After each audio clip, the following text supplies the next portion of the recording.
सिद्ध कहानी है। आज से लगभग 1500 साल पहले भारत में एक बौद्ध भिक्षु रहा करते थे। उनका नाम था बोधिधर्मा। पूरे बौद्ध धर्म के इतिहास में गौतम बुद्ध के बाद अगर कोई सबसे ज़्यादा प्रभावशाली और प्रसिद्ध बौद्ध भिक्षुक हुए हैं तो वो बोधिधर्मा ही थे। गौतम बुद्ध के बाद बोधिधर्मा ने ही बौद्ध धर्म को सबसे ज़्यादा फैलाया था। वो बोधिधर्मा ही थे जो बौद्ध धर्म को भारत से चीन ले गए थे, जो बाद में जैन बुद्धिज्म के नाम से प्रसिद्ध हुआ और फिर ये चाइना से होता हुआ जापान, कोरिया और दक्षिण पूर्व एशिया के कई देशों में फैल गया। उस समय चीन में जो सम्राट था उसका नाम था बू।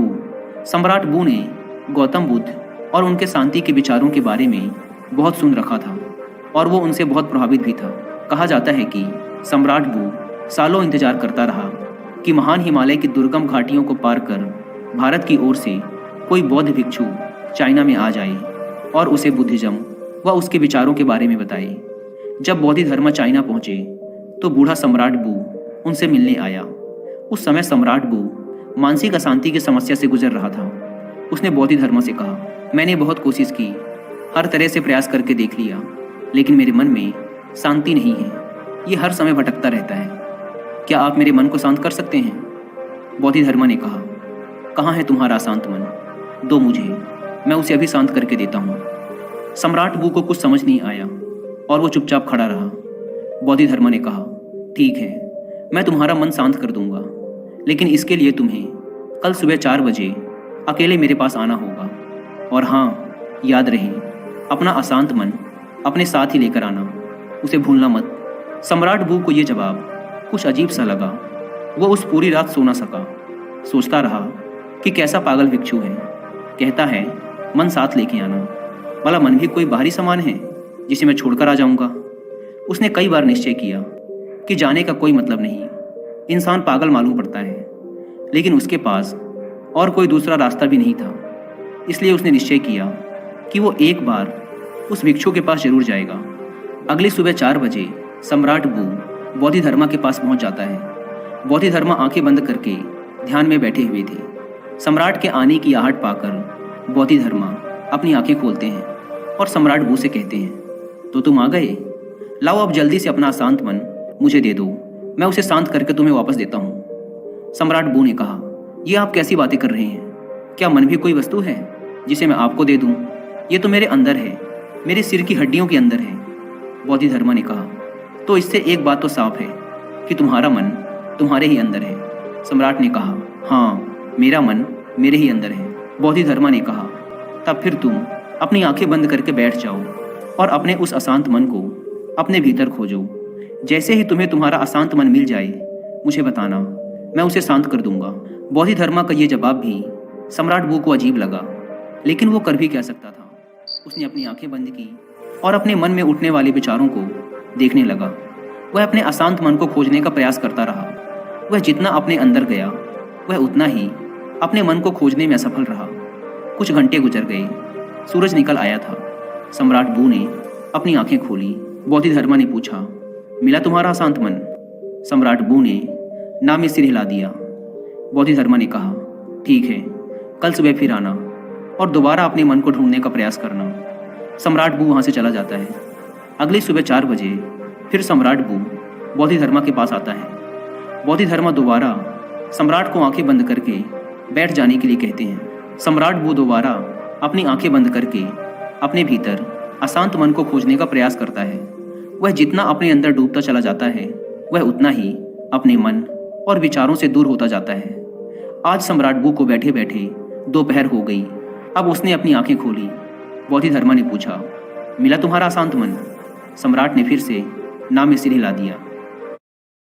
अगले दिन फिर सम्राट सुबह 4 बजे बोधिधर्मा के पास आता है और बैठकर अपने अशांत मन को खोजने का प्रयास करता है।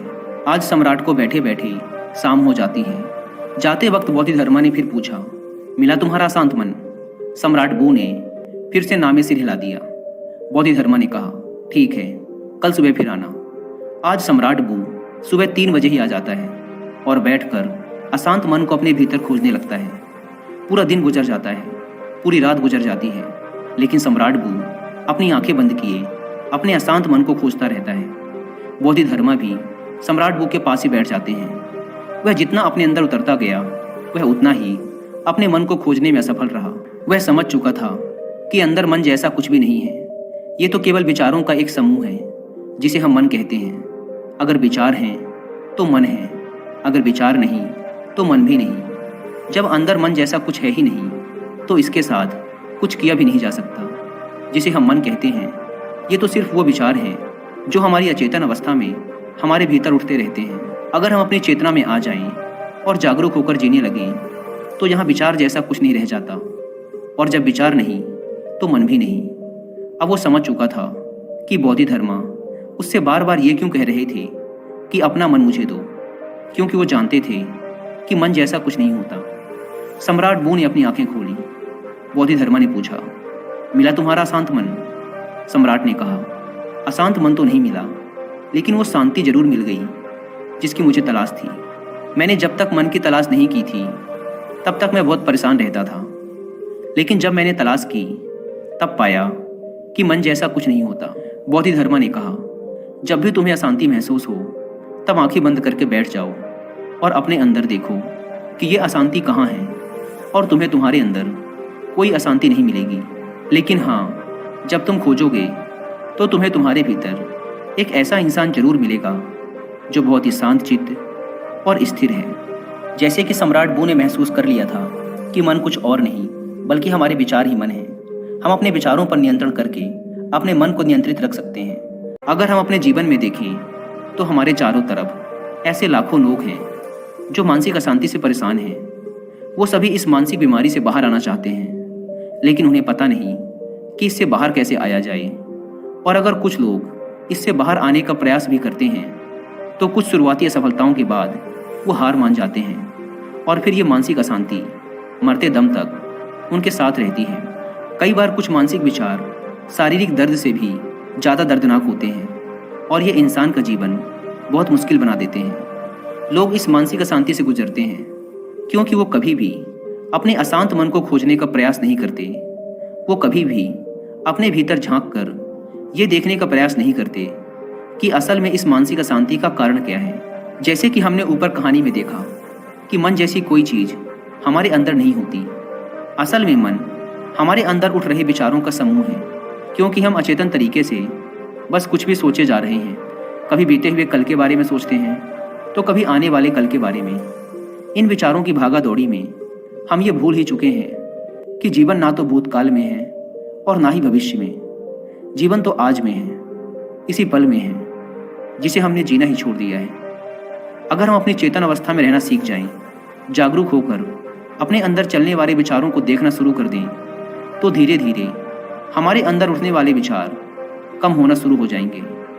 क्योंकि तब विचारों को उत्पन्न होने का समय नहीं मिल पाता, क्योंकि हमारा मन ज़्यादातर तभी सोचता है जब ये अचेतन यानी कि अनकॉन्शियस अवस्था में होता है। इसलिए जैसे जैसे हमारी जागरूकता यानी अवेयरनेस बढ़ती जाती है, हमारे विचारों के उठने की तीव्रता कम होती चली जाती है, और जब हम विचार शून्य हो जाते हैं तो हमारा मन गायब हो जाता है, और ये हमारे लिए मुसीबत नहीं बल्कि खुशी और शांति का स्रोत बन जाता है। इसलिए अब से जब भी आप अपने लाइफ में अशांति या किसी प्रकार का दुख महसूस करें तो चुपचाप आंखें बंद करके बैठ जाएं और अपने अंदर उठने वाले विचारों को देखना शुरू कर दें। इन उठते हुए विचारों को रोकने की कोशिश ना करें, बस इन्हें आने और जाने दें।